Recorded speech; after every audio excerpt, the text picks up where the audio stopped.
Radio கேட்குவாங்க. ஊட்டி FM 101.8 பேசிட்டு இருக்கோம். அது 6:52க்கு முன்னாடி என்ன ஒரு ரிப்போர்ட்ரு அவர் சொன்ன ஊட்டியில் வந்துட்டு 6 வகை பழங்குடியர் இருக்கு.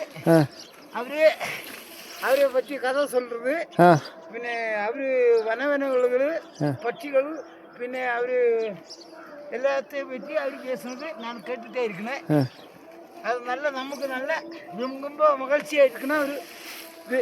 எனக்கே ரொம்ப சந்தோஷம் ஏட்டா, உங்களை பார்த்து சந்தோஷம். இன்னைக்கு பனி எடுக்க வந்தது ஒரு நல்ல விஷயம். நீலகிரியில் முழுசு பனி. ஆனால் வந்து நீங்கள் காலையில் ரேடியோ கேட்டுட்டு இருக்கும்போது அந்த தொல்கதைகள் நான் பேசுனதே கேட்டது வந்து எனக்கு ரொம்ப மகிழ்ச்சி.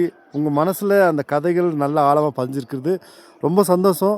இது வந்து நான் நிறைய கஷ்டங்கள் பட்டிருக்கேன், நிறைய வேதனைகள் இருக்குது, நிறைய சங்கடங்கள் பட்டு தான் நான் பயணப்படுறேன். அந்த பயணம் வந்து வீணாக போகலன்றது உங்கள் மூலியமாக தெரிஞ்சுக்கிட்டேன். ரொம்ப உங்கள் இப்போ வந்துட்டு அது நீங்கள் இப்போ சொல்கிறது நம்மளை அது கேட்டது, நீங்களை சந்திச்சாலும் நமக்கு நல்ல மகிழ்ச்சி. எனக்கு ரொம்ப மகிழ்ச்சி ஏட்டா. அதுவும்